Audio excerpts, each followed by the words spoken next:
नमस्कार. संवाद प्रतिवाद या विशेष कार्यक्रमामध्ये आपल्या सगळ्यांचं स्वागत. भारतीय संस्कृती ही जगातील एक सर्वश्रेष्ठ संस्कृती आहे असं आपण नेहमी म्हणतो आणि ते खरं आहे. आपले सण उत्सव रूढी परंपरा या सगळ्यामागं एक शास्त्र आहे, एक विचार आहे. आपल्या अनेक परंपरांना शास्त्रीय आधार आहे.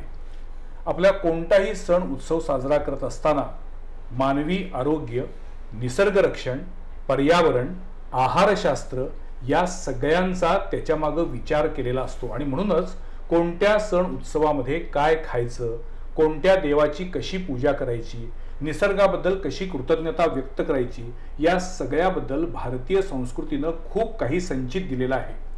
आपले वेद, उपनिषद, आपल्याकडचे आत्तापर्यंतचे जे काही संत ऋषी मुनी झालेले आहेत यांनी संपूर्ण मानवतेला, जगाला खूप मोठा संदेश दिलेला आहे.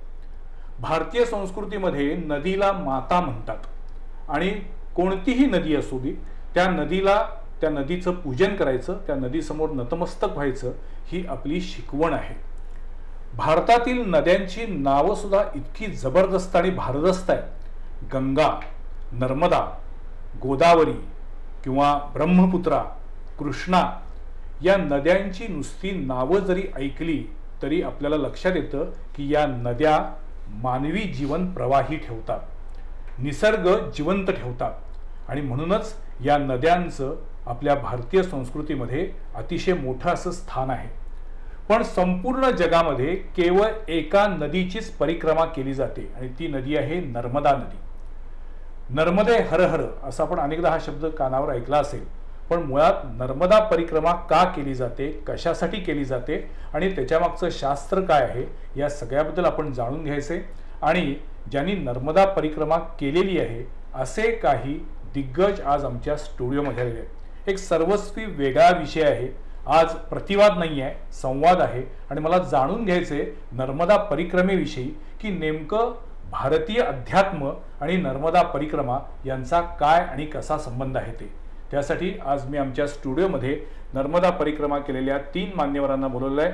मी त्यांचा परिचय त्यांच्याकडूनच जाणून घेईन. आपला परिचय. मी हरीश बिलीमोरिया. मी 19 नोव्हेंबर ते 22 मार्च अशी 122 दिवसाची नर्मदा परिक्रमा पायी चालत 3500 किलोमीटर अशी पूर्ण केलेली आहे. मैयाच्या कृपेनंच आम्ही फक्त नाम मात्र हे शरीर चालत होतं, पण सगळं आमच्याकडून ती मैया करून घेत होती. वा. मी सूर्यकांत गायकवाड. मी 19 नोव्हेंबर हरीश बरोबरच मी होतो. 19 नोव्हेंबर ते 22 मार्च या दरम्यान ह्याच वर्षी आम्ही ही यात्रा नर्मदा मैयानं आमच्याकडनं करून घेतली आणि नर्मदा मैयाची कृपा आणि भगवान शंकराची माझ्यावर जी कृपा आहे ह्या कृपेचं फळ म्हणूनच ही यात्रा माझ्याकडनं पूर्ण झाली.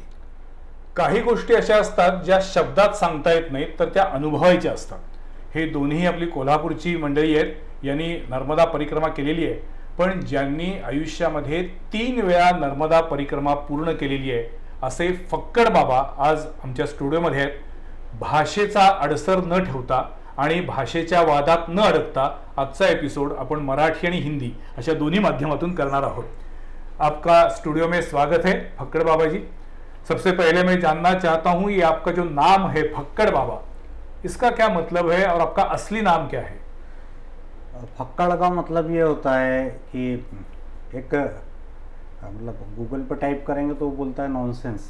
लापरवाह, बेपरवाह, बदतमीज, जिसको बोलने और जीने का ढंग नहीं, फक्कड़. और माँ नर्मदा जी थोड़ी एक अलग भूमि है, वहाँ एक संतों का रहन सहन उठ बैठ अलग है. तो लोगों ने मेरे व्यवहार के कारण मुझको नाम दिया फक्कड़ और गुरुजी ने बहुत सुंदर नाम दिया था अवधेश दास. अच्छा. और वो गुरु आज्ञा से 1995 में माँ नर्मदा के किनारे आया. गुरु आज्ञा हुई परिक्रमा लगाने की, तो 95 से 2007 परिक्रमा में. पहली परिक्रमा एक ही.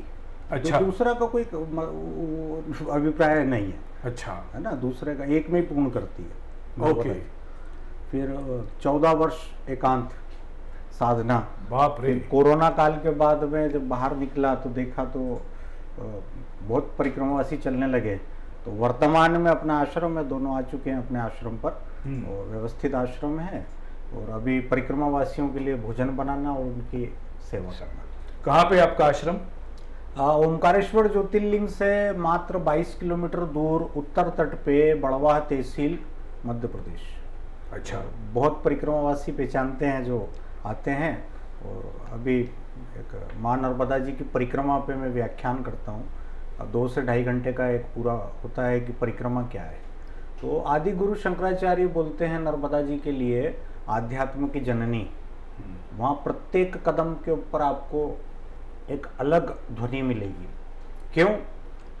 मार्कंडेय पुराण में मार्कंडेय जी कहते हैं 21 कल्पों से मां नर्मदा की परिक्रमा होती है। सतयुग, द्वापर, त्रेता, कलयुग, ऐसे 21 चरण निकल गए हैं। इन 21 चरणों में 88,000 ऋषि महात्मा, 33 कोटि देवी देवता, यक्ष, गंधर्व, किन्नर, राक्षस, भूत, पली सब। आप ये समझिए छोटी सी एक बात कि एक ऐसी जगह, एक ऐसा तीर्थ जहां पर राम जी आकर के रामेश्वरम की स्थापना करते हैं और उसी जगह पर रावण आकर के रावणेश्वर की स्थापना करते हैं। एक ऐसा तीर्थ मेघनाथ आकर के मेघनाथेश्वर की स्थापना करते हैं और लक्ष्मण जी महाराज आकर के लक्ष्मणेश्वर की स्थापना करते हैं। इंद्र भी वहीं बैठा है तो इंद्र को कुंभकर्ण भी वहीं है। कहना यह है मानव संस्कृति में पांडवों का भी आप देखेंगे तो पांडवकालीन अवशेष आज भी है नर्मदा के तट पर। जी। तो एक आध्यात्मिक परिक्रमा है। एक आध्यात्म को मतलब अपने आप को भगवान की तरफ प्रेरित करने के लिए एक मां नर्मदा जी की आवश्यकता है। क्यों? क्योंकि भगवान शिव का नित्य निवास विश्व में आज जितने भी शिवलिंग हम देखते हैं सब मां नर्मदा जी के ही कंकड़ से बनता है। अच्छा। वरदान प्राप्त है मां नर्मदा जी को कि जितने भी शिवलिंग है वो नर्मदा जी में से ही मिलते हैं। तो एक अलौकिक दुनिया है, एक अद्भुत दुनिया है, छुपी हुई दुनिया है। और लेकिन आपको किसने प्रेरित किया? गुरुजी, मेरे गुरुजी आज से नहीं चलती है। मैं आपको बताऊं, महाराष्ट्र के बहुत बड़े दार्शनिक संत हुए, संत स्वामी रामदास जी महाराज। उन्होंने मां नर्मदा की परिक्रमा लगाई 400 साल पहले। और उनके परम प्रिय शिष्य छत्रपति शिवाजी महाराज नर्मदा जी के किनारे 400 साल पहले आ चुके हैं। बाजीराव पेशवा प्रथम रावेड़खेड़ी में नर्मदा किनारे समाधि है। गोंदलकर साहब परिक्रमा लगा चुके हैं। वासुदेवानंद सर, टिम्बू जी महाराज, ये सब महाराष्ट्र के मैं दिव्य संतों के नाम ले रहा हूँ। लेकिन 2019 में जब कोरोना का एक संकट आया विश्व पे तो पूरा विश्व रुक गया था। उस दौरान भी मैं खुद उसमें प्रत्यक्ष गवाह हूँ, मां नर्मदा जी की परिक्रमा नहीं रुकी। अच्छा। एकदम से लोगों के हाईलाइट आया कि ऐसा क्या है, मां नर्मदा जी के किनारे संक्रमित बाहर के शहर के गांव में आकर के मां नर्मदा का स्नान करके ठीक हुए। बाप रे। तो अभी मतलब लास्ट स्टेज कैंसर को मैं देखता हूँ। डॉक्टर नौरेलकर हैं, नासिक के बहुत बड़ा उनका अस्पताल है स्वयं। और कोई अंधा, कोई किडनी, मतलब ये सब कुछ है। इतनी ऊर्जा व्याप्त है। लेकिन ये ऊर्जा कैसे मिलती है? हम दर्पण में अपना चेहरा देखते हैं। अगर हम भगवान का वहां पर जाकर के अपनी स्पिरिचुअल फीलिंग को ऊपर उठाएंगे तो हमारे लिए वो मिलता है। लेकिन अभी वर्तमान में थोड़ा सा उसको अलग ढंग से लेकर के लोग चलते हैं। इसी बातों पर मेरा पूरा प्रवचन होता है कि क्वालिफिकेशन परिक्रमा की, हर फील्ड में क्वालिफिकेशन की आवश्यकता जी। लैंग्वेज हर जगह। अब जैसे यहाँ इंटरव्यू तो थोड़ा मेरा लहजा अलग है, नहीं तो आश्रम में होता हूँ तो मेरा लैंग्वेज। फिर एक 3 साल 3 महीने 13 दिन की परिक्रमा है। अच्छा। पूरा विधान है। कितना किलोमीटर चलना पड़ता है? 3500 किलोमीटर है। 3500 किलोमीटर चलना पड़ता है। और एक दिन में लगभग कितना किलोमीटर? ये आपके शरीर पे निर्भर है। अच्छा। 25 सर्वसाधारणपणे 25 किलोमीटर चालतं. बर, तुम्ही रोज किती चालायचात? सुरुवातीला आम्ही साधारण 15 ते 18 किलोमीटर चाललो. नंतर आम्ही थोडं वाढवलं, 22-25 झालं. शेवटी आश्रम लांब असायचे, त्यामुळे मला 30 ते 35 किलोमीटर पण चालावं लागलं. बर, पण मला सांगा, मुळात तुम्हाला अशी इच्छा का झाली नर्मदा परिक्रमा करण्याची? आणि नर्मदा परिक्रमा झाल्यानंतर तुमच्या आयुष्यात काय बदल झाला? पुढचा प्रश्न आहे माझा. मी कैलास मानस सरोवर यात्रा केली, नंतर 4 धाम केले. 4 धाम नंतर मला वेध लागली नर्मदा परिक्रमेची. बर. आणि त्यामुळे मी नर्मदा परिक्रमा तरी मी 2010 साली मी करायचं माझ्या डोक्यात होतं. पण जवळजवळ त्याला 2010 तर 2022ला मी उत्तर वाहिनी केली. म्हणजे त्यावेळी फक्त ते 1 दिवसाची 21 किलोमीटरची यात्रा असती, चैत्र महिन्यात ती असती. अच्छा. ती फक्त तिथं आश्रम कसे आहेत काय आहे बघायसाठी गेलो आणि 2024-25 या वेळेला मी ही यात्रा पुरी केली. काय अनुभव होता तुमचा यात्रेचा? काय रोजचा तुम्ही जेव्हा चालत होता तेव्हा मनात काय भाव यायचे? नाही, ही यात्रा करत असताना कसं आहे की नर्मदा काठावर जाताना लाखो वर्षापासून जे ऋषीमुनी, किन्नर, देवदेवता यांनी तिथं जी तपश्चर्या केलेली आहे त्याचं सगळी ऊर्जा तिथं अस्तित्वात आहे आणि त्या ऊर्जेमुळेच आम्ही चालत होतो. इथं आता आम्हाला चालतो म्हणलं तर एवढं चालणं शक्य नाही, पण 25-30 किलोमीटर आम्ही काही वेळेला 40 किलोमीटर चाललो तेव्हा आम्हाला काही वाटलं नाही. संध्याकाळी आल्यानंतर फक्त आम्हाला थोडंसं दमल्यासारखं वाटायचं, पण सकाळी उठल्यानंतर परत आम्ही ताजेतवाने होऊन परत चालायला लागायचं. आणि 122 दिवसात फक्त 2 ते 3 दिवसच आम्ही विश्रांती घेतली असेल, नाहीतर टोटल आम्ही चालवतो. आणि ही सगळी ऊर्जा ह्या नर्मदा किनाऱ्यावरच आहे, बाकी कुठेही नाही. पण मला सांगा, साधारण 3,500 किलोमीटर पायी चालत नर्मदा परिक्रमा करावी लागते. हो, बरोबर. आज आपण साधं पंचगंगेचं जर उदाहरण घेतलं तर काही ठिकाणी शेती असते, हो. काही ठिकाणी दलदल असते, काही ठिकाणी रस्ताच असत नाही. मग अशावेळी चालण्याचा तुमचा मार्ग कुठला असतो? नाही, आम्ही किनाऱ्यावरनं चालताना स्प्रिंकल्स असतात शेतीमध्ये, शेतातनं सुद्धा आम्हाला जायला लागायचं आणि स्प्रिंकल असायचे आणि स्प्रिंकलनं आमच्या अंगावर यायचं पाणी, पण त्याचवेळी खाली पायाची चिखल असायचं. असं पाय धुतायचे, पण तसं त्यातनं आम्ही मार्ग काढत आम्ही जात होतो. आता बऱ्याच ठिकाणी नर्मदेच्या किनाऱ्यावर धरणं बांधायची चालू आहे. हो. आणि त्यामुळं मी परत आम्हाला एक 5 किलोमीटर वर जाऊन परत 5 किलोमीटर खाली यायला लागायचं. म्हणजे आता बरेचसे किनारा मार्ग कमी व्हायला लागलेत. अच्छा. धरणाचं काम झालं, बॅकवॉटरचं प्रमाण वाढलेलं आहे आणि त्यामुळं अंतरही खूप त्यामुळे वाढायला लागले. कैलास मानसरोवरची यात्रा केल्यानंतर तुम्ही आता नर्मदा परिक्रमा पूर्ण केली, ज्याला आपण एक आत्मिक समाधान म्हणतो, ते जास्ती कुठं मिळालं? मला जास्ती नर्मदा काठावरच मिळालं.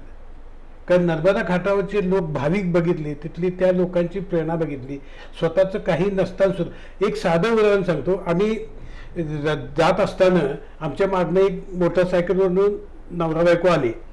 त्यांनी आमच्याकडे बघितलं, आम्ही तिघच चालत होतो. त्यांनी पुढे जाऊन गाडी थांबवली आणि आमच्या पायाला हात लावून नमस्कार केला आणि म्हणजे आमच्यात आता काय नाही आहे. तर त्या मैयाजीने आपल्यातली पर्समधली पाण्याची बाटली काढली आणि एक घोट पाणी प्या म्हटली आणि एक घोट पाणी प्यालो. मग त्या ह्यांनी, त्यांच्या मिस्टरनी आम्हाला प्रत्येकाच्या हातावर 10,000 रुपये दिले आणि तुम्ही चहा कुठं घ्या म्हणून सांगितलं. म्हणजे ही जी भावना आहे, म्हणजे नर्मदा मैया आम्हाला एकही पैसा खिशातला काढून देऊ लावली नाही. अच्छा. म्हणजे लोकांची इतकं आपल्याबद्दल हे असतं की हे नर्मदाचे हेच आहेत, अंशच आहेत असं बघून आपल्याकडे त्यांच्याकडे भावना असते त्यांची बघण्याची. फक्कड़ बाबा जी, हम विज्ञान युग में हैं. मैं ये जानना चाहता हूँ कि नर्मदा ये तो एक रिवर है, एक नदी है, तो इस नदी का हमारे अध्यात्म से क्या नाता है? और आप जो बोल रहे हैं कि इसका इतना पुराना इतिहास है, ठीक है, मेरा विश्वास है उसके ऊपर, लेकिन H2O यानी पानी, तो नर्मदा के पानी में ऐसा क्या अलग है जिससे उसकी अनुभूति कुछ अलग तरह की महसूस होती है? देखिए, मैंने जैसा आपको बताया कि अगर मैं संख्या में बोलूं जी तो तारे कम पड़ेंगे, ठीक है, और नर्मदा जी के कंकड़ कम पड़ेंगे. इससे ज़्यादा लोग नर्मदा के किनारे परिक्रमा लगा चुके हैं. देखिए, हम एक जनरेटर बिजली बना रहा है, वो टरबाइन निरंतर घूम रहा है, आपको बिजली मिल रही है, वो टरबाइन रुक गया, बिजली नहीं होती. ऐसे ही 21 कल्पों से भगवत नाम उच्चारण लेते हुए, माँ नर्मदा जी का अर्चन पूजन करते हुए, साधन भजन करते हुए इतनी ऊर्जा व्याप्त है. मैं सडनली लास्ट अभी बता रहा हूँ 4-6 महीने पे, नासिक का जन्म से ब्लाइंड, उसकी एज 45 ईयर, और उसके काका के साथ में आया, उसको दिखने लगा. ऐसे मैं प्रत्येक उदाहरण में देखता हूँ. कहना ये ऐसा व्यक्ति जो सब दूर से रास्ता बंद हो, एक बार मेरा उसको कहना है निम्रम, एक बार माँ नर्मदा की परिक्रमा. लेकिन माँ नर्मदा जी की परिक्रमा में एक चीज को रखें, ये आध्यात्मिक परिक्रमा है, इसके अंदर सांसारिक व्यवहार को ना लाए. कैसे? जैसे अब जैसे हम ये समझ लीजिए जैसे हम नर्मदा जी पे चर्चा करते करते और अचानक राजनीति पे आ जाए तो अच्छा नहीं है। ऐसे ही मैं कहता हूँ सबसे निवेदन करके, एक आध्यात्मिक परिक्रमा है, एक आध्यात्म की यात्रा है, अपने जीवन को सार्थक बनाने की यात्रा है। इतने लोग यहाँ पर पूजा पाठ करते हैं, आप भी सांसारिक घर के व्यवहार को घर पर रख करके आइए, खूब आनंद से आप 100 दिन भगवान के लिए तो दीजिए। आप स्वतः मालूम चल जाएगा कि नर्मदा जी के अंदर आखिरकार ऐसा क्या है कि पूरे ब्रह्मांड की ऊर्जा उसमें केंद्रित है। हर साल कितने लोग नर्मदा परिक्रमा करते हैं लगभग? आपने पूरा डाटा इसका कलेक्ट होता है। जहाँ विमलेश्वर है गुजरात में, अच्छा, खंबात की खाड़ी, वहाँ पर नाव के द्वारा पार होते हैं। तो सब आजकल वहाँ आधुनिक मशीन है, आधार कार्ड इत्यादि एक स्कैन होता है। तो प्रत्येक वर्ष गुजरात के पेपर में वो पब्लिश करते हैं। तो 12 लाख हर साल 12 लाख लोग नर्मदा परिक्रमा करते हैं। इसमें पैदल की संख्या भी है और गाड़ी वालों की भी संख्या है। तो पैदल मेरे हिसाब से लगभग 7 लाख 8 लाख पैदल चलते हैं, बाकी के लोग गाड़ी से चलते हैं। अच्छा, आज के इंटरव्यू का मेन सब्जेक्ट है आपका आश्रम और आपका जो प्रवचन होता है, उसमें आश्रम में आप क्या करते हैं और प्रवचन से आप लोगों को क्या सिखाते हैं? मेरा एक विधान है मेरा बनाया हुआ कि जब मैं 7 साल मां नर्मदा जी की परिक्रमा में चला तो रियलाइज करा कि मेरे को लोगों ने बहुत सेवा करी। मैं था संन्यास वेश में, उस समय सन्यासी था मैं। तो लोगों ने बहुत सम्मान दिया। एकदम भारत की एक ऐसी भूमि है नर्मदा खंड, अतिथि देव भव, कहीं जीवित है तो एक अनजान से अनजान, गरीब से गरीब व्यक्ति इस चोले को, डंडा कमंडल को देख करके आपके लिए अपने को निछावर करने को तैयार रहता है। तो फिर साधन भजन करा।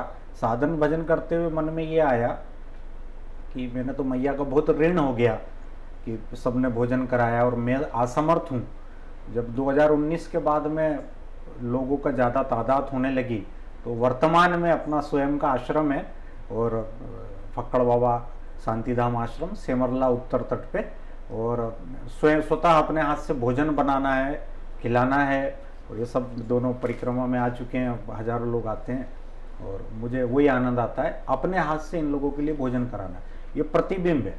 लेकिन वो भोजन बनाने के लिए जो सीधा चाहिए, जो अनाज चाहिए, वो कहाँ से आता है? उसका खर्चा कौन उठाता है? ये एक ऐसा विषय है, मैं इस पे आपको एक हिंट देता हूँ, आप समझिएगा। एक परिक्रमावासी 2 समय का भोजन, 4 समय की चाय, एक साधारण सा, मैंने उसकी कॉस्टिंग जोड़ी 100 रुपए। 100 रुपए मात्र अभी आप 100 रुपए। अच्छा, और अगर 10 लाख लोग हों तो 10 लाख इंटू 100 रुपया। हाँ, सोचिए आपकी जोड़ी है, कितना हो गया? 10 करोड़। 10 करोड़ 24 घंटे में। अगर वो 3500 किलोमीटर चलता है और 120 दिन लेता है तो 120 करोड़ रुपए आपके ऊपर खर्चा होता है। पर किसी को नहीं मालूम है कहाँ से मिलता है। परिक्रमावासी से पूछिएगा, किसी से 1 रुपये मांगा क्या? परिक्रमा लगाने के बाद आज किसी का आश्रम से फोन आया आपको, उल्टा प्रत्येक परिक्रमावासी 2000-4000 रुपये घर लेकर के आता है कि जाओ घर तक जाओ, घर पे जा करके कन्याओं को पूजन करो। ये एक ऐसी चीज है, इस विषय पर मैं बोलूं तो एक दोहा जो प्रसिद्ध है, मरे बिगर स्वर्ग नहीं। आप आइए, पता है, आप आइए और एक अद्भुत दुनिया को देखिए जहाँ सब ऑटोमेटिक होता है। मेरा स्वयं का आश्रम है, किसी भी आश्रम में परिक्रमावासियों से 1 रुपये के लिए बोला जाता नहीं है। कहीं कोई बोर्ड, कोई में भी मेरा पूरे प्रवचन होते हैं महाराष्ट्र में, अभी मुंबई में, मैं सब दूर जा सब पूरा निःशुल्क अपने खर्चे पे चलता हूँ। कि कैसे चलता है तो मेरा आपको पूरा स्वागत है, आप आइए नर्मदा खंड में। क्या बात है, खरं आहे, अगदी खरं। पूर्ण मोफत भोजन, तिथं पैसे स्वीकारतच नाही। उलट आपल्याला भोजन प्रसादी दिल्यानंतर आणि वरती दक्षिणा देत असं अनुभव आम्हाला अनुभवले। काय आहे हे अर्थगणित? अद्भुत. म्हणजे एकीकडं माणूस हा प्रचंड आत्मकेंद्रित स्वार्थी होत चाललेला आहे, लाच हा सगळ्यात मोठा शाप आहे, फुकट हा सगळ्यात मोठा कट आहे, पण दुसरीकडं दातृत्व आणि अशा पद्धतीनं एका हातानं दिलेलं दान दुसऱ्या हाताला कळता कामा नये, ही जी काही भारतीय खरी शिकवण आहे ती अजूनही अशा परिक्रमांमधनं टिकलेली आहे। कमाल है, कमाल है। आप दूसरा जो मैंने कहा आपको कि आप जो प्रवचन देते हैं उसका विषय क्या होता है? मेरा विषय होता है परिक्रमा के मूलभूत सिद्धांत। मैं जब 1995 में आया तो छोटी सी एक बात, मेरे को मुहावरे प्रसिद्ध है नर्मदा किनारे, सब जगह के अपने अपने होते हैं।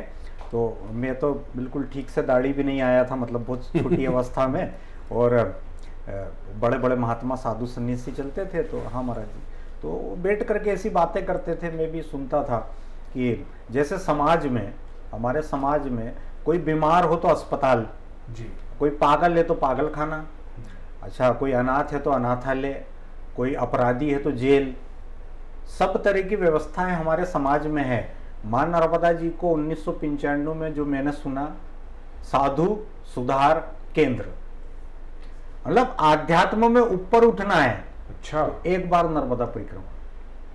क्यों? इतनी ऊर्जा, जैसे बताया, इतनी ऊर्जा व्याप्त है, ऑटोमेटिक आपको उस तरफ ले जाएगी।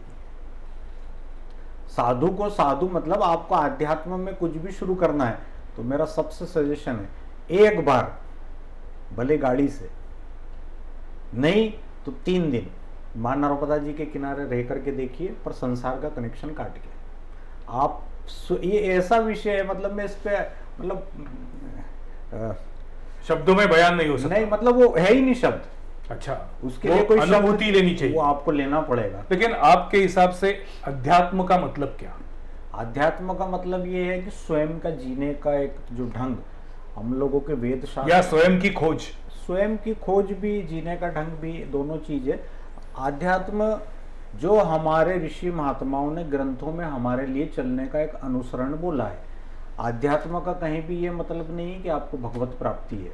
अच्छा, आध्यात्म का मतलब ये है कि आप वास्तव में क्या है, हुआ है, अपनी स्वयं की खोज करना, ये भी आध्यात्म है। और आपके उस ज्ञान के द्वारा जो भी आपके संपर्क में है, उनके अंदर भी आप ऐसा माहौल बनाएं कि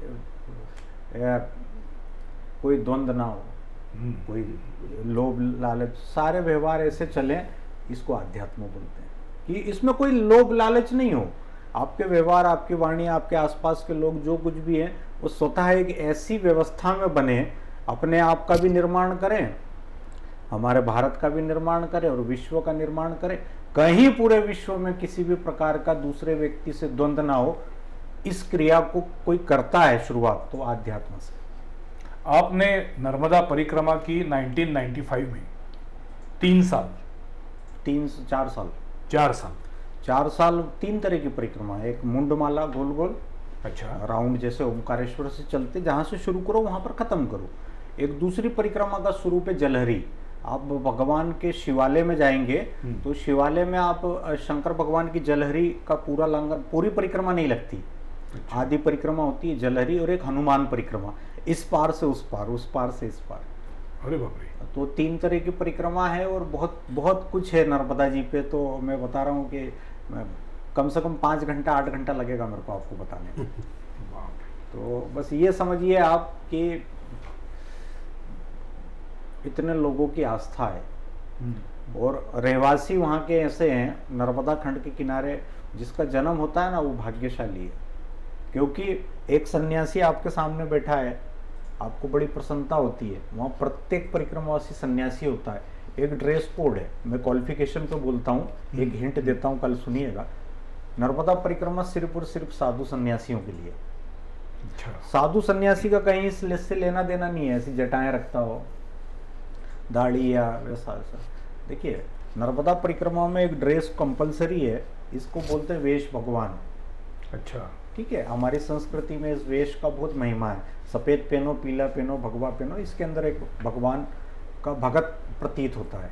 दूसरा, दुनिया की इकलौती ऐसी पूजा अनुष्ठान है जिसमें एक डंडा और एक कमंडल, देखेंगे आप प्रत्येक परिक्रमावासी के हाथ में एक डंडा और एक कमंडल होता है। अच्छा, एक स्टिक होती है जी जी, ना, तो इसके बिगर परिक्रमा नहीं है। किसी भी परिक्रमावासी के लिए कंपलसरी है, और पंडित संकल्प लेते हैं तो बोलता है डंडे की पूजा करना, कमंडल की पूजा करना। क्यों? मेरा आपसे प्रश्न है, एक डंडा और एक कमंडल हमारी संस्कृति में कौन धारण करता है? सन्यासी, साधु। ठीक है, सन्यासी के अलावा किसी को अलाउड नहीं है जी, ठीक है। नर्मदा परिक्रमा में आप जैसी संकल्प लेते हैं, आप क्या बन जाते हैं? डंडा और कमंडल और वेश से सन्यासी, साधु। आप सन्यासी बन गए आप। अब आपका सन्यासी का जीवन क्या होना चाहिए? भगवान का भजन, पूजा, आरती। इसके लिए आदि और अनादि काल से साधु और सन्यासी, साधु ना कोई घर बार छोड़ा हुआ व्यक्ति होता है और ना कोई घर गृहस्थी में रहने वाला। ना साधु कोई पुरुष है और ना साधु कोई महिला है, और ना साधु कोई ब्रह्मचारी है और ना साधु कोई 4 बच्चे वाला है, और ना साधु बनने की कोई उम्र है। जिसने अपनी चेष्टाएं, अपना प्रयास, अपना व्यवहार, अपना सब कुछ धर्म की उन्नति, मतलब स्वयं को धर्म के अंदर उन्नत करके धर्म के मार्ग पर चलता है, जो उस व्यक्ति को साधु बोलते हैं। ये मैं नहीं बोलता हूँ, ये ज्ञानेश्वरी बोलती है, अभंग बोलती है, रामचरितमानस बोलते हैं, वेद शास्त्र यही संज्ञा देते हैं। इसके लिए नर्मदा परिक्रमा में डंडा और कमंडल का अनिवार्य है। तो आज ये योग्यता मैंने बता दी किसी को। इसी ऐसे ही फैक्ट के ऊपर मेरा पूरा स्पीच होता है। आप अंग्रेजी शब्दों का भी इस्तेमाल कर रहे हैं, हाँ। तो आपकी बेसिक शिक्षा, एकेडमिक क्वालिफिकेशन क्या है? नहीं, देखिए मैं उस पर बोलूँगा तो आपको हंसी आएगी। मेरा जो गुरु जी का बैक है ना, तो मेरा जो गुरु स्थान है वहाँ पर काफ़ी अंग्रेजी का प्रयोग होता है, लेकिन मेरे आप शारीरिक पढ़ाई के लिए पूछेंगे तो 5वीं। अच्छा। लेकिन मैं जब जिस माहौल में रहा तो वहाँ पर महाराज जी के बहुत अंग्रेजी वाले लोग आते थे, तो मैं उनके साथ में संपर्क में आकर के, ज़रूरी नहीं है सब कुछ, जैसे अब मान लीजिए अभी आप इसमें करते हैं आप ये सब एंकर, ये सब आपका स्टूडियो वगैरह है। अब आपकी पढ़ाई हो कॉमर्स की, जिसका इससे कोई लेना देना नहीं है, आपने कॉमर्स पढ़ा हो, अब इससे इसका कोई लेना देना नहीं। आपने जर्नलिज्म पढ़ा होता और जाकर के बैंक में नौकरी करते तो भी कोई मतलब नहीं था। तो कहना ये है कि साधु को, सन्यासी को हमारे महाराज जी कहते हैं जो आवश्यक है। अब जैसे आप बड़े, मैं देहात में भी करता हूँ, वहाँ एक भी अंग्रेजी का शब्द नहीं बोलता हूँ। अच्छा। तो जैसा देश वैसा, क्योंकि आज की डिमांड है। मेरा आश्रम में साधुओं को देखा हूँ हायर एजुकेशन। आप जब साधु बने तो कितने उम्र के थे? 15-16 वर्ष। तो आपको किसने ये रास्ता दिखाया? नहीं, रास्ता तो क्या दिखाया, ये ऐसा होता है ना कि 2 तरह से साधु बनते हैं। संन्यास 2 तरह से लिया जाता है। एक संसार का झटका कि माता पिता खटर पटरम, घर पे कुछ खटरम पटरम हुई, घर पे खटपट, पहुंचे बाबा जी के मठ, बाबा जी ने बताया काम, अपन रमते राम, कहावत बोलते हैं, है ना। तो एक तो ये होता है, देखिए मैं पूरे फैक्ट बताता हूँ। एक तो ये कि घर से परेशान व्यक्ति किसी भी अवस्था का, 15 साल, 20 साल, 50 साल, और एक दूसरा ये होता है जो माता पिता के साथ में अध्यात्म में गुरु जी के पास आना जाना, बचपन से आश्रम वगैरह देखना और ऑटोमेटिक उसको ले लेना। इस 2 तरह से बनता है, पर मुझसे मत पूछिए मैं कैसे बना, क्योंकि मेरे दोनों तरीके नहीं है। अच्छा। आता हे सांगतायत की नर्मदा परिक्रमा असताना येणारा जो अनुभव आहे तो शब्दात न सांगण्यापेक्षा तुम्ही तिथे येऊन घ्या, तो अनुभव तुम्ही घेतलेला आहे। पण मला तुम्हाला मुळात विचारायचं आहे की असं काय आहे की जे नर्मदा परिक्रमा केल्यामुळे आयुष्यामध्ये कलाटणी देतं, किंवा आता तुम्हाला जाऊन आल्यानंतर तुमच्या विचारसरणीमध्ये, तुमच्या रोजच्या दैनंदिन जगण्यामध्ये असे काही बदल झालेले जाणवतात का तुम्हाला? आता आम्हाला कुठलीही गोष्ट करताना अगदी शांततेनं करावं, थोडंसं कमी बोलावं, हे ह्यातनं आम्ही शिकलो। आता साधं एक तुम्हाला उदाहरण सांगतो। आपण इथं कोल्हापुरामध्ये आपण ज्यावेळी राहतो त्यावेळी आपण फिल्टरचं पाणी वापरतो, पण तिथं आम्ही नर्मदेचं पाणी प्यालो, विहिरीचं पाणी प्यालो, हापशाचं पाणी प्यालो, पण आम्हाला कुठेही कधीही त्रास झाला नाही। मला नेहमी असं वाटतं तुमची आतून जी इच्छा असते, जी श्रद्धा असते, तीच तुम्हाला सगळ्यात जास्त ऊर्जा देत असते। 100%। म्हणजे तुम्ही जर मनापासून, आपण जे म्हणतात की विल पॉवर, मानसिक इच्छा, किंवा आपली जी इच्छाशक्ती असती ती सगळ्यात प्रबळ जर असेल तर आपल्याला कोणत्याही अडचणीवरती मात काढता येते। तसं हे असेल, त्यामागचं विज्ञान हे असेल कदाचित। पण या सगळ्या व्यतिरिक्त पुन्हा आपण सगळेजण व्यावहारिक जगात तर आपल्याला जगावं लागतं। तर जेव्हा नर्मदा परिक्रमा पूर्ण केल्यानंतर जेव्हा आपण मागं वळून बघतो की तिथलं त्यावेळेचं आयुष्य आणि आजचं वर्तमानातलं आयुष्य, यात काय फरक जाणवतो का? खूप फरक जाणवतो। तिथलं जे आयुष्य होतं ना, तो शांत, निसर्गाच्या सानिध्यात आणि अगदी शांत होतं। इथं आल्यानंतर मात्र ते सगळीकडचा गोंगाट, नंतर हे बघितलं की इथं न राहता तिकडे जावं वाटते अजूनही। कसं आहे, जवळजवळ 100 दिवसापेक्षा जास्त दिवस तरी लागतातच। अगदी फास्ट करायचं म्हटलं तरी पण ते 90 दिवस असे करतात, पण त्यात काय अर्थ नसतो. तिथं पहिल्या दिवसापासून अगदी एन्व्हायरमेंट जे आहे ते अगदी म्हणजे आपण मैया किनारी असतो, खेड्यात असतो, झाडाझुडपात असतो, जंगलात असतो, त्यामुळे तिथलं जे काही वातावरण आहे ते आपल्या मनावर परिणाम 100% करतं.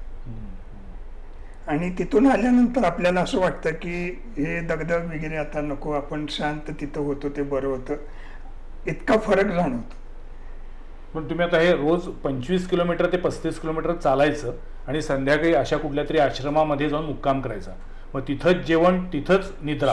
तिथंच आणि तिथं कसं आहे म्हणजे आम्ही एक एक वेळेला असं वरती आकाश खाली जमीन असं झोपलेलं, झाडाखाली झोपलेलं, मंदिरात झोपलेलं, असं आश्रम म्हणजे आश्रम म्हणायचा, पण तिथं काही म्हणजे अशी वास्तू वगैरे काही नाही. अशा पण ठिकाणी झोपलो, अशा एका बंगल्या 2-4 बंगल्यामध्ये पण झोपलो की तिथं अगदी 5 स्टार होतं. बर.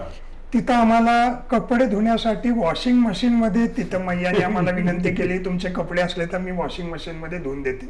अच्छा, म्हणजे ही नर्मदा परिक्रमा करताना ज्या महिला गृहिणी माता भेटतात त्यांना मैया म्हणतात. मैया. ओके. अच्छा. पण तिथं असं आहे की मैयामध्ये म्हणजे नर्मदेच्या पात्रामध्ये कुठेही साबण वापरायचा नाही. आम्ही 4 महिने कपड्याला अजिबात साबण लावला नाही, म्हणजे अंगाला पण साबण लावला नाही. पण नंतर तिथं एक बाबाजी म्हटले, म्हणजे 1 महिना झाला कपडे आमचे जरा मळले होते, एक बाबाजी तिथं आश्रमात म्हटले असले घाण कपडे घालून तुम्ही का असं हे करताय, नसले तर मी तुम्हाला देतो. मग तू म्हटले तुम्ही इतकं हे करू नका, जेव्हा तुम्ही आश्रमामध्ये उतरता राहता तिथं तुम्ही तिथं पाण्याची व्यवस्था, जिथं टाकी वगैरे असते तिथं तुम्ही साबण लावून कपडे धुवा, स्वच्छ राहा. जसं हातलं मन निर्मळ पाहिजे तसे वरचे कपडे पण स्वच्छ पाहिजेत. मग तेव्हापासून मग आम्ही जेव्हा आश्रमामध्ये असायचो तेव्हा साबण लावून कपडे धुवायचो. मैयाच्या पात्रात असताना साबण वगैरे काय वापरला नाही. रोज साधारण किती माणसं परिक्रमेत तुमच्या सोबत असायची? आम्ही काय करतो, असं गट्टा करून आपण जायचं, ग्रुप करून जायचं नाही. शिकण ज्या आश्रमात आपण जाऊ त्या आश्रमात तेवढी व्यवस्था असेलच असं नाही. त्यामुळे एखादा गृहस्थी आपल्याला बोलवायचा, आमच्या घरी तुम्ही राहा. त्या लोकांची बरीच इच्छा असायची की तुम्ही एखाद्या घरातल्या लोकांची की आपल्याकडे परिक्रमावासी येऊन राहावेत, त्यांचे पाय आपल्या घराला लागावेत. असे एवढंच काय की शेतातून सुद्धा आपल्याला जायचं त्यांनी मार्ग करून दिलेले आहेत. म्हणजे शेतातनं म्हणजे त्या पिकातनं पीक होतं, पीक तुडवत आम्ही गेलो. मग आम्ही त्याला म्हणलो तुमचं हे नाचतो होतं की ते काही होत नाही, म्हणजे तुम्ही इथनं गेल्यामुळे आमचं पीक दुप्पट येते. श्रद्धा भक्ती भावना. शेतकरी. दुसरं एक असं उदाहरण सांगतो की आम्ही सकाळी 8:30 वाजता त्यांनी तिथं बाबाजींनी म्हटले उसाचा रस पिऊन जाऊ. मग आम्ही आपलं सकाळी बरं म्हटलं असू दे चला पिऊ. मग तिथं जाऊन बसलो, ताजा उसाचा रस काढून दिला. मग आम्ही आपलं काय विचारायचं, बाबाजी तुम्हारी गन्ने की खेती है क्या? तर नाही, मेरा गेहूं और मक्का लगा है. तो ये गन्ना तो मैंने सिर्फ परिक्रमावासी के लिए गन्ना लगाया है, उस गन्ने का सिर्फ परिक्रमावासी के लिए हम ताजा रस निकाल के देते हैं. म्हणजे इतके श्रद्धाळू लोक. रस करायचं मशीनच तिथे स्वतः बसवलं होतं. या बात आहे. म्हणजे भारतामध्ये आपण म्हणतो विविधता आहे आणि भारतामध्ये सर्वाधिक माणुसकी पण अजून आहे, हे नक्की आहे. नर्मदा मैया किनारीच आहे. मैया किनारी, हे मैया किनारी, बाकी कुठे तुम्हाला असं आम्हाला तरी अनुभव नाही आला. बाबा जी, आपने कहा कि 14 साल आप साधना करते रहे. साधना मीन्स क्या करते हैं, क्या होता है साधना? देखिए, साधना गुरु के द्वारा दिया हुआ एक प्रयोग है. नहीं, हमने जो पुराने पिक्चर में या कहीं पे जो कहानी में जो सुना है, देखा है, उसमें कहीं जंगल में कोई जाके बैठा है और आंखें बंद करके नाम स्मरण कर रहा है, कई साल होते हैं, बारिश होती है लेकिन उसको पता ही नहीं चलता. ऐसा अभी वर्तमान में पॉसिबल है? हाँ, है ना, आज भी है. और नर्मदा जी के किनारे भी आज तो कई महात्मा ऐसे हैं. तो देखिए, अपनी अपनी क्षमता है. अब आपने जो बताया कि वो बारिश में और वो सब थे, तो वो गोल्ड मेडल है. तो आप मेरे को आयरन मेडल तो समझ ही सकते हैं कि ऐसी साधना रही. मेरा साधारण सा नाम स्मरण था, मतलब गुरु के नाम का जाप का एक अनुष्ठान होता है, तो ऐसा 13 करोड़ जाप का. तो एक साधारण सा, मतलब तो नहीं बोल सकते, फिर भी काफ़ी कुछ था. तो किसी का चेहरा नहीं देखना, जंगल में रहना, किसी भी प्रकार का कोई साधन संसाधन ना हो, तो पेड़ पत्ते की छाल और ये सब। क्या मिलता है इससे? इससे मिलना तो ऐसा है कि क्या नहीं मिलता है ये पूछिए। देखिए मेरा कैसा है, हमारी संस्कृति इतनी मजबूत है कि देता ना दशमलव भारत तो चांद पे जाना मुश्किल था। दुनिया के कंप्यूटर बनाए, सब कुछ डाला, संस्कृत डाला तो चलता है आज भी। तो ऐसी हम लोगों की मजबूत है कि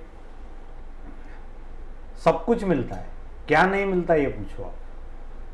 लेकिन आप जब कोल्हापुर, मुंबई ऐसे महानगरों में, शहरों में जाते हैं तो इतनी बड़ी बड़ी बिल्डिंगें, आलीशान कार, बैंक बैलेंस, मन में कुछ दुविधा पैदा नहीं होती? मैं ये दुविधा को नष्ट करने के लिए तो साधना करी थी।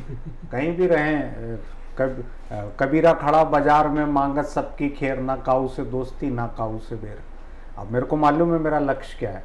मेरा लक्ष्य माँ नर्मदा जी की परिक्रमा पे संरक्षण करना, व्यवस्थित लोगों को बताना, फिर वो बिल्डिंग हो चाहे जंगल हो, बिल्डिंग हो या जंगल हो, उससे यही सब चीज़ों को देखिए। साधु, मेरा एक छोटा सा आपको उदाहरण मैं दूं, आप इसमें समझेंगे। भगवान राम, जगदम्बा सीता मैया, लक्ष्मण जी 14 साल के लिए वनवास गए और जंगल में गए और प्रत्येक साधु सन्यासियों की कुटिया पर गए, उनके चरणों को स्पर्श करके क्या बोलते हैं भगवान? 14 भुवन का राजा बोलता है हमको जीने का ढंग बताओ। कहना ये साधु और सन्यास जीवन एक ऐसा है, इसको शब्द में नहीं बोल सकते। और साधु और सन्यासी का जो जीवन है उसको जज करने के लिए आपको बहुत नजदीक आना पड़ेगा। आप नर्मदा नदी के प्रेम में हैं, लेकिन अगर आप गंगोत्री जाते, अगर आप यमुनोत्री जाते, तो वहां भी उन लोगों का उनके नदी के बारे में ऐसा ही उनकी भावना है। तो आपको लगता है कि कभी आप नर्मदा परिक्रमा के बाद ये गंगा, यमुना, ब्रह्मपुत्रा, कावेरी ऐसे कुछ नदियों का भी अध्ययन करें या इसकी भी परिक्रमा करें? देखिए मैं इस पे बोलूं तो अब मार्कंडे पुराण पढ़िएगा और ये परिक्रमा लगा के आ चुके हैं। माँ नर्मदा जी के किनारे सब सारी नदियों का संगम है। गंगा जी, फिर भी हम तो मानते हैं कि भारत की सबसे पवित्र नदी यानी गंगा नदी। हम तो कोई भी जब घर में गंगा जल होता है तो सबसे पवित्र जल हम उसको बोलते हैं। तो हर एक का अपना अपना नजरिया है, हर एक की अपनी अपनी श्रद्धा है। लेकिन ऐसा क्या है, मैं तो हमेशा बोलता हूं कि कोई भी, हमारी पंचगंगा भी उतनी ही पावन है, पवित्र है, उतनी ही महत्वपूर्ण है जितनी गंगा है। क्योंकि जिस नदी का पानी हम पीते हैं, जिस नदी के पानी से हमारा पूरा व्यवहार, हमारा पूरा शरीर चलता है, तो वो नदी तो हमारी भगवान स्वरूप ही है। फिर भी नर्मदा ही क्यों? देखिए नर्मदा जी इसके लिए कि गंगा जी को पूजनीय, में सारी नदियों में जाकर के पूजन करा, दर्शन करा, सारी व्यवस्था करी। लेकिन नर्मदा जी वर्तमान में और साधुओं के लिए स्वर्ग है। कैसा स्वर्ग है कि एक भजन साधन करना, अपने आध्यात्म ज्ञान को आगे बढ़ाना, और वर्तमान में इतने लाख लोग चल रहे हैं जो उस माँ नर्मदा के भरोसे चल रहे हैं, जिसके अंदर सारी दुनिया का सब कुछ समाया हुआ है। इस मार्ग पर ये चलते हुए इनको हम देवी देवता मानते हैं। अच्छा, तो ये मान के चलिए कि जैसे आपका घर हो, कोई साधु सन्यासी को आप भोजन कराएं और आपको कितना अच्छा लगता है कि कोई साधु हमारे घर आया। अब मैं नर्मदा के किनारे प्रतिवर्ष 10 लाख साधुओं को देखता हूँ, तो बोलिए मेरी स्थिति क्या है। तो कहना ये है, गंगा जी, गोदावरी जी सर्वोत्तम है, लेकिन किसी सन्यासी से आप पूछेंगे कि तुमको कहाँ आश्रम बना करके रहना है, तो वो बोलेगा नर्मदा जी। नर्मदा परिक्रमा करताना वाटेत काही अशी महत्वाची मंदिरं आहेत? भरपूर. बर, सगळीकडे मंदिर आहे. कशाची आहेत मंदिरं ती? बहुतेक करून तिथं शिवलिंग आहेत आणि हनुमंताची, रामाचं पूर्ण हे अशी मंदिरं. बर, आता तुम्ही जे म्हटला की नर्मदा नदीचीच म्हणजे पवित्र, तर त्यामध्ये एक असं आहे की यमुनेमध्ये 7 वेळेला आपण आंघोळ केल्यानंतर आपण पवित्र होतो. तेच गंगेमध्ये 1 वेळा स्नान केलं की पवित्र होते. फक्त नर्मदा नदी अशी आहे की तिच्या दर्शन मात्रेनं, आंघोळ सुद्धा नाही करायची, त्या दर्शन मात्रेनं आपलं पवित्र होतंय. आणि वर्षातून एकदा गंगा नदी तिनं गोळा केलेली पापं सगळी नर्मदे मायेमध्ये धुवायला येते. इतकं मोठं जवाब दिया इन्होंने कि नर्मदा प्रिफर क्यों करते हैं. मला असं वाटतं पाप आणि पुण्य हे खूप सापेक्ष आहे. आणि मुळात आपण जर आपल्या कामाबद्दल, आपल्या व्यवहाराबद्दल, आपल्या नात्यांबद्दल, आपल्या माणसांबद्दल प्रामाणिक असू तर आपण ते मोठं पुण्य करत असतो. जिथे आपण कामात करप्शन असेल, व्यवहारात करप्शन असेल, विचारांमध्ये करप्शन असेल तर ते मला असं वाटतं पाप आहे. पुण्य म्हणजे काय? चांगलं राहणं, चांगलं वागणं म्हणजे पुण्य. चांगला विचार करणं, कुणाबद्दल वाईट न चिंतणं म्हणजे पुण्य. पण त्यामुळे तुम्ही आता जे म्हटलं हे पुन्हा सगळं भावना आणि श्रद्धेवरती आहे. सध्याच्या विज्ञान युगाचा विचार करत असताना आणि एकीकडे अंधश्रद्धा निर्मूलन समितीसारखी एक संस्था काम करत असताना तुमच्या भावनांचा मी पूर्ण आदर करतो, पण त्याच्यामागे शास्त्रीय सत्य काय आहे हे शोधण्याचा कोणी प्रयत्न करते का? म्हणजे हे सगळं फील होणं, अनुभूती या स्तरावरती आहे, त्याचा पूर्ण आदर आहे. पण त्याच्या पलीकडे जाऊन म्हणजे आपण जेव्हा आता बाबाजी म्हणतायत की मला तिथे दर वर्षाला 10 ते 12 लाख नर्मदा परिक्रमा येणारे लोक भेटतात, त्यांची सेवा करणं हे मला माझ्या आयुष्याची इतिकर्तव्यता वाटते, सार्थक वाटतं. त्यांच्या भावनेचा नक्की आदर आहे. त्यांनी 12 वर्ष 14 वर्ष साधना केली. हा संयम सोपा नाही, किंबहुना प्रचंड अवघड आहे. ते आपल्या हमारे बस की वो बात ही नहीं है साधना करने. लेकिन मुझे वही जानना चाहता हूँ कि इसके बारे में हमारा विज्ञान क्या कहता है. विज्ञान ये कहता है तो आप सर्च कीजिएगा तो नासा के दुनिया के बड़े बड़े वैज्ञानिक आए. मैं 2 फैक्ट दूंगा आपको ना.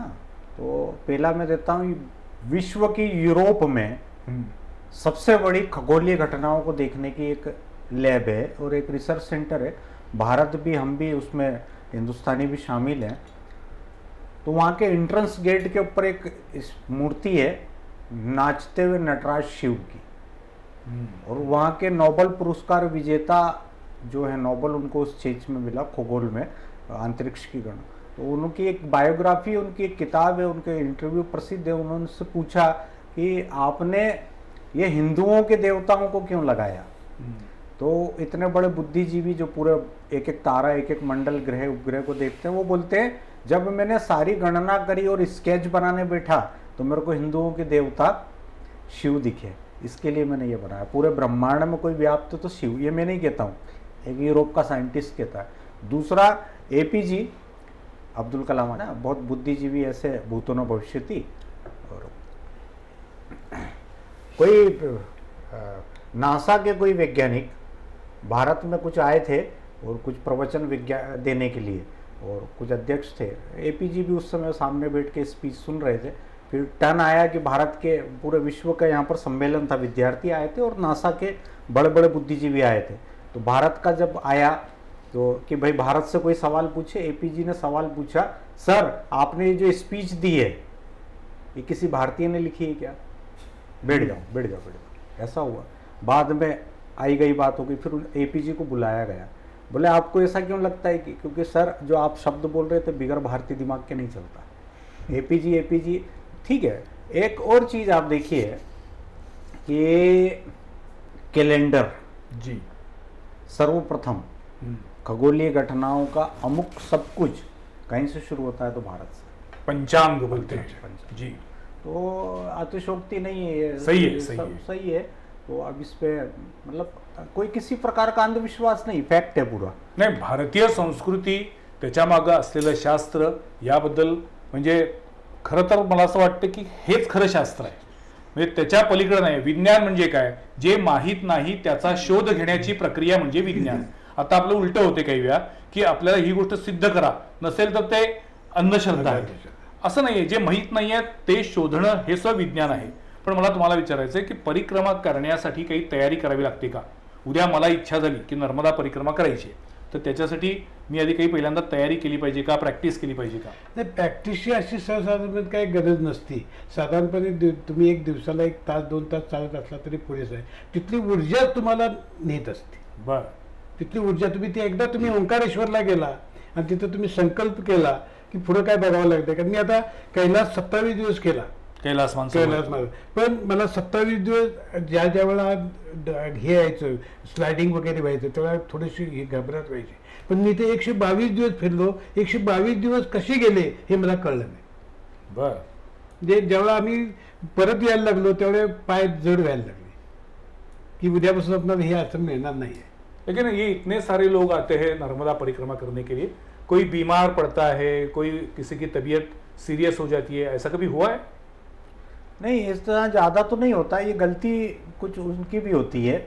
जैसे अब शरीर में क्षमता नहीं है जी भाई, आपको ब्रेक ले लेना, 20 किलोमीटर पर रुक जाओ, पर जैसे ग्रुप वाले कोई चलते हैं, इन्होंने देखा होगा, तो फिर उनकी आप होड़ करोगे। एक 25 साल का शरीर और एक 60 साल का शरीर, जी, तो फर्क तो होगा ही। फर्क होता है, तो वहाँ थोड़ा होता है। लेकिन माँ नर्मदा जी की कृपा है कि प्रत्येक आश्रम पे, प्रत्येक घर में, आश्रम नहीं, नर्मदा जी के किनारे प्रत्येक घर में फास्ट किट होता है। अच्छा, और आप 108 डायल करेंगे तो एम्बुलेंस नहीं आती है, अस्पताल आता है सीधे। क्या बात है, ये सीधे अस्पताल ही बड़ी आता है। उत्तम आरोग्य व्यवस्था है। हाँ, कोई अच्छा। वो बहुत कम। खाने पीने में फूड, जैसे पानी किसी को मैच नहीं करता है, फिर भोजन थोड़ा सा, तो ज़्यादा कुछ नहीं, बस यही थोड़ा सा किसी को लूज मोशन है, ये वो सीरियस मामला तो आज तक नहीं, मैंने कभी देखा नहीं।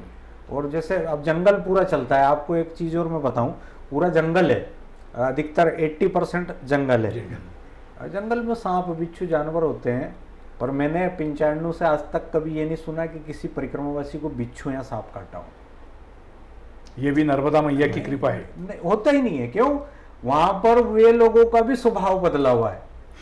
आप देखिए, आप यूं जाइए किसी बम्बूल के पेड़ के पास में ना, मैं इसी के लिए बोला, आप आएंगे 2-3 बम्बूल के पेड़ का आपको कांटा लगेगा ना, आपको बड़ी पीड़ा होगी। लेकिन नर्मदा जी के किनारे कांटा लगेगा ना, तो बड़ी आपको मीठी मीठी जलन होगी और अच्छा लगेगा। आपकी और इच्छा होगी एक कांटा और चुभेगी। मैं सच्ची, मतलब मैं कोई भी पकड़ ये होता है वहां पर, ये होता है। इसके लिए तो लोगों की इतनी 21 कल्प इतने लोग चलते हैं कि मतलब मैं बताऊं कि मतलब कल्पना के बाहर का विषय है ये। मुझे बताइए, हमारे भारतीय संस्कृति में 4 आश्रम हैं, तो लोगों का ऐसा कहना होता है कि ये जो कोई देव धर्म जो बोलते हैं वो गृहस्थाश्रम या फिर उसके बाद वानप्रस्थाश्रम में जाने के बाद होता है। आपकी क्या धारणा है? नहीं, देखिए, देव भक्ति कब हो सकती है? तो किसी भी आश्रम में कर सकते हैं आप ब्रह्मचारी हैं तो भी भगवान की साधना भजन कर सकते हैं, आप गृहस्थ में हैं तो भी, वानप्रस्थ है, संन्यास है। देखिए, भगवान की सेवा, पूजा, देवताओं की पूजा पाठ आप किसी भी अवस्था में कभी भी कर सकते हैं। जैसे एक लोगों की सामान्य मानसिकता है कि जब बुढ़े होंगे, जब देखेंगे, तो ये मेरे हिसाब से तो क्या हमारा धर्म उपदेश नहीं देता है। हमारा धर्म ये उपदेश देता है, जब जागो तब सवेरा, जब आपको समय मिले भगवान की वो करें। लेकिन मैं एक चीज़ जोड़ना चाहूँगा, इन सब को जानने के लिए हमको 3 तरह के ऋण की निवृत्ति है। हम जिस संस्कृति में जन्म लेते हैं, यहाँ पर एक ऋषि ऋण, एक देव ऋण और एक पितृ ऋण होता है जी। जब इन 3 ऋणों की निवृत्ति हम करते हैं, व्यवस्थित उपचार इनका करते हैं, हम स्वतः भगवान के नज़दीक जा सकते हैं। क्या बात है। आप जो प्रवचन देते हैं उसमें अधिकतर फोकस आपका किस चीज़ पर रहता है, किस तत्व पर रहता है? मेरा पूरा तो माँ नर्मदा जी को ही मैं केंद्र में रखता हूँ जी। और माँ नर्मदा जी के किनारे जो इतने 10 लाख लोग चलते हैं, मैं इनको मोटिवेट करता हूँ, मैं इनको व्यवस्थित एक मार्ग बताता हूँ। थोड़े मेरे प्रवचन थोड़े कड़वे भी होते हैं, क्योंकि जब मैंने इस मतलब एक मास्टर के हाथ में है ना, तो मास्टर डंडा दिखाता है तो ऑटोमेटिक लिखते हैं। तो थोड़ा सा आज की व्यवस्था ऐसी है कि मैं मास्टर तो नहीं ऊपर बनता हूँ, तो मुख्य पूरा मेरे को इन लोगों को व्यवस्थित चलाना है। और अभी बहुत सारे ऐसे हैं, मेरे को ऑन रिकॉर्ड बोलने में थोड़ा सा अच्छा नहीं लगेगा लोगों की, लेकिन बहुत गडबड भी है। मला वाटतं या विषयावरती प्रश्न खूप आहेत, पण काही प्रश्न अनुत्तरित राहिले तरच चांगले असतात। आयुष्यात प्रत्येक प्रश्नाची उत्तरं मिळवण्यासाठी उरसफोड करून पळायचं नसतं, धावायचं नसतं। आणि जसं आत्ता आपल्याला बाबा सांगतायत की काही अनुभव घेतल्यानंतरच तुम्ही ते अनुभव आत मनात आपल्या पूर्ण हृदयामध्ये झिरपायचे असतात, ते प्रत्येक वेळेला बोलायची गरज असत नाही। मगाशी बोलता बोलता म्हटले, नर्मदा परिक्रमेनं आम्हाला आतून बाहेरून शांत केलं, कमी बोलायचं शिकवलं, आणखीन निसर्गाशी अधिक कनेक्ट वाढला। निसर्गाबरोबर राहण्यामध्ये जो आनंद आहे, जे सौख्य आहे, ते सौख्य कशातही नाही याची जाणीव झाली। एक वेगळा विषय होता। माझी अशी इच्छा होती की नर्मदा परिक्रमा केलेल्यांचा आणि ज्यांनी नर्मदा परिक्रमा घडवून आणण्यासाठी आयुष्य घालवल्याचा, अशा सगळ्या लोकांबरोबर बोलावं, त्यांच्याकडनं माहिती घ्यावी. पण मला सुरुवातीलाच सांगितलेलं होतं आपल्या फक्कड बाबांनी की मी सगळ्या गोष्टी स्पष्ट उघडपणे बोलणार नाही, माझ्या गुरूंनी मला ती परवानगी दिलेली नाही. तरीसुद्धा फक्कड बाबांनी अतिशय चपखल शब्दांमध्ये त्यांनी या सगळ्या एकूणच नर्मदा परिक्रमेची महती काय आहे आणि ती का केली पाहिजे याच्याबद्दल माहिती दिलेली आहे. त्यांनी मलासुद्धा आमंत्रण दिलेलं आहे. माझी मनापासून इच्छा आहे, ज्यावेळेला जगदीश कुंटेंचं पुस्तक वाचलेलं होतं नर्मदेहर, तेव्हापासून मला ती इच्छा होती. पण आज जेव्हा फक्कड बाबा आणखीन कोल्हापुरातली ही सगळी बुजुर्ग मंडळी सांगतायत की नर्मदा परिक्रमा हा अनुभवण्याचा विषय आहे, तो बोलण्याचा नाही. सो आजच्या या संवाद प्रतिवादमध्ये या तीनही मान्यवरांनी या एका वेगळ्या विषयावरती आम्हाला मार्गदर्शन केलं. याबद्दल तिघांचेही मनापासून आभार आणि शतशः नमन. नर्मदे हर, नर्मदे हर, नर्मदे हर. पुढच्या सोमवारी पाहायला विसरू नका आणखीन एका विषयावरील चर्चा संवाद प्रतिवादमध्ये.